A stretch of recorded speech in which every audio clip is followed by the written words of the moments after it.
Por que tanta dificuldade de se falar sobre sexualidade na casa espírita, principalmente para jovens? Então, mais uma vez a pergunta: por que tanta dificuldade de se falar sobre sexualidade na casa espírita, principalmente para jovens? Deu para entender a pergunta? Então vou passar a palavra para a Pri, ela vai começar a discussão para a gente. Nesse caso, da dificuldade de falar de sexualidade, né? A primeira pergunta que na verdade eu me fiz, eu falei com o pessoal, foi: eu converso de sexualidade no meu lar? Eu falo sobre sexualidade de forma sadia, harmoniosa com os meus amigos? É um pouco difícil, né, gente? Então, essa nossa dificuldade íntima faz com que a gente não trate desse tema na casa espírita. Esse é um primeiro passo para a gente entender. E isso, não só esse tema, como tantos outros, que às vezes as nossas dificuldades íntimas fazem a gente não proporcionar discussões, estudos na casa espírita sobre variados temas. Então é uma coisa a gente pensar, né? E aí eu trouxe uma citação do livro Vida e Sexo, do capítulo Adultério e Prostituição, mas que faz a gente pensar bastante nisso. Quem não haja varado transes difíceis nas áreas do coração, no período da reencarnação em que se encontre, investigue as próprias inclinações e anseios no campo íntimo e, em sã consciência, verificará que não se acha ausente do emaranhado de conflitos que remanescem do acervo de lutas sexuais da humanidade. Então, as nossas dificuldades íntimas muitas vezes aqui nos impedem, né, de analisar sob a ótica do espírito imortal a sexualidade.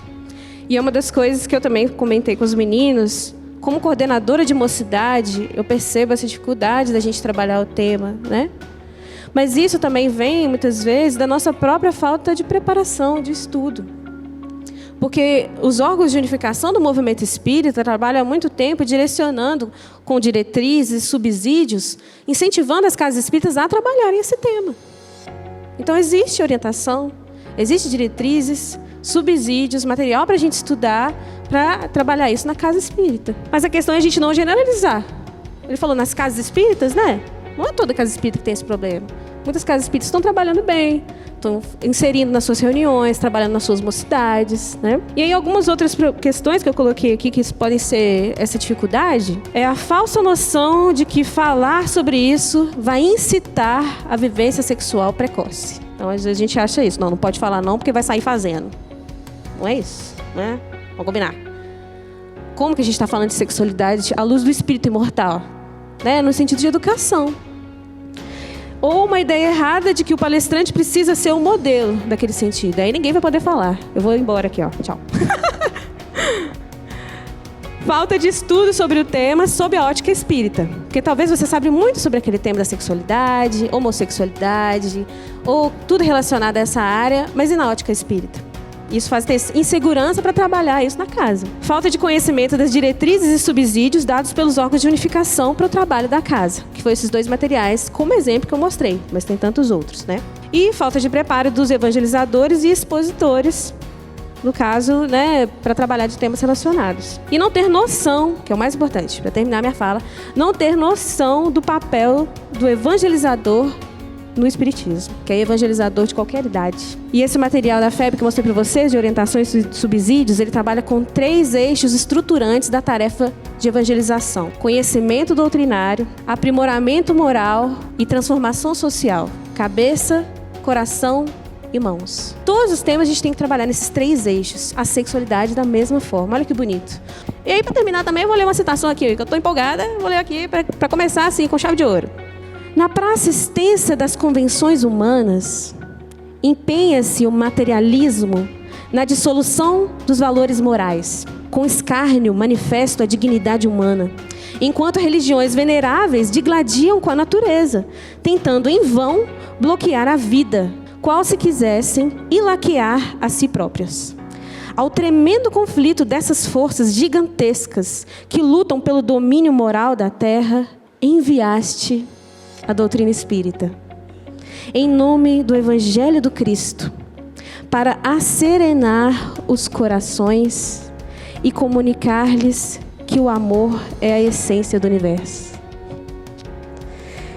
Que as criaturas te nasceram do hálito divino, para se amarem umas às outras.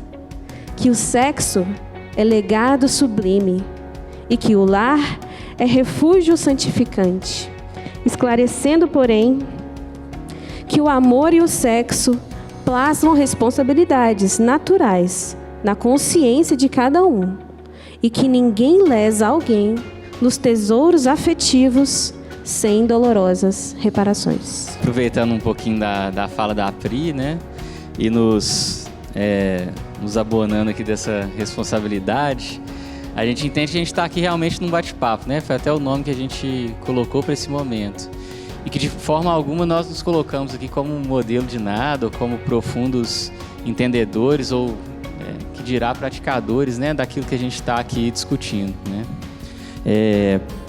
E aí a gente até tinha separado um trecho aqui do Vida e Sexo para iniciar a fala, vou lê-lo agora. Emmanuel dizendo assim: em torno do sexo, será justo sintetizarmos todas as digressões nas normas seguintes. Então, Emmanuel dando uma resumida para a gente, né? Não proibição, mas educação. Não abstinência imposta, mas emprego digno, com o devido respeito aos outros e a si mesmo. Não indisciplina, mas controle. Não impulso livre, mas responsabilidade. Fora disso, é teorizar simplesmente para depois aprender e reaprender com a experiência, né? Então acho que fica aqui como um pano de fundo para as nossas discussões, né? Alguém quer acrescentar algum ponto à fala da Pri? Só uma consideração, é que às vezes a gente percebe isso muito na juventude, a abordagem de temas objetivos, diretos, e eu me lembro na época de mocidade, né? Na cabecinha do jovem estava assim, olhando o expositor, falava assim, pode ou não pode?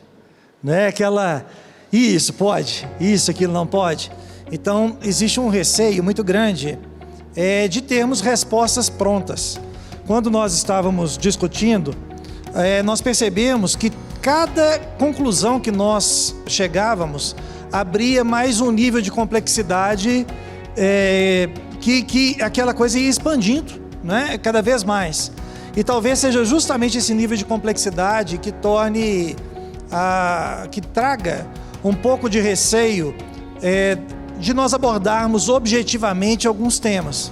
Agora, lembrando que temas afetos à sexualidade são família, namoro, casamento, né, relacionamento, laços de afeto, pensamento, sintonia, afinidade. Então, de uma certa forma, nós abordamos com frequência os temas da sexualidade sem nomeá-los como tal. Talvez o anseio de quem perguntou tenha sido justamente dessa objetividade, né? Muitas vezes para o jovem, de buscar no expositor ou nos estudos um conceito já pronto, uma autorização, uma homologação de conduta. Quando fazemos apresentamos algum tipo de estudo, é tão frequente perguntas, né? Eu posso isso, eu posso aquilo, eu posso ir em tal lugar, eu posso me relacionar dessa forma com alguém. Então, na verdade, muitos buscam homologação de conduta. E em termos de sexualidade, é muito difícil para alguém dizer que essa conduta X vai ser perfeita e aquela conduta Y vai ser negativa. Mais para frente terão outras perguntas que vão permitir a nós respondermos dessa maneira, né? Explicarmos que nem sempre é tão fácil assim dar uma resposta pronta e nem sempre é tão prudente assim nós fazermos isso.